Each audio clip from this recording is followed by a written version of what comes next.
what do you think is the reason behind white supremacy? Why do we still have white people who still believe that they are more superior than black people in South Africa? White supremacy it's actually a very long, we could call marketing campaign. It's been going on for 300 years, centuries, not only in South Africa, but across the world. And white people have used the notion of being superior to conquer, unfairly so, other countries, other races.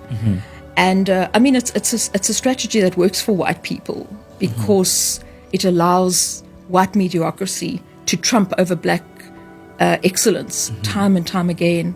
We see that in a party like the DA, where we have the most ridiculously uneducated and quite stupid man, John Steenhuisen.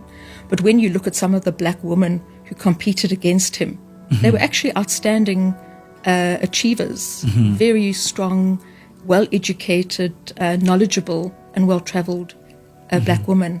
But they didn't stand a chance.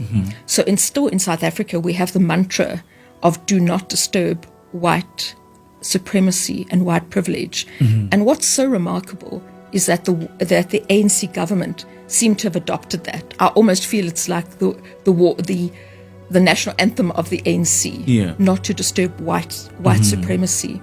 So it's not even about, white people will always act in their own interests. History tells us that no white person anywhere in the world, no government, has ever handed over power willingly. So we have white people who are holding on to whatever they have. But sadly, we have a black government who's allowing them so. We also have an older black generation that I think has almost subscribes to the notion that white people are superior. And that's where the tragedy lies, not in white people thinking they're better. We know that's a false dogma, but it breaks my heart when we see black people buying into that notion. And we see that in everyday life, where black people will go into a white supermarket. Black people will consume white media, although the images of black people in mainstream media are shocking. Black people are criminalized. They're seen as poor family representatives. They've always been put down. Not only in South Africa, you see that in the US. Yes. But yet, black people will still go to white media first. They'll still go to white banks.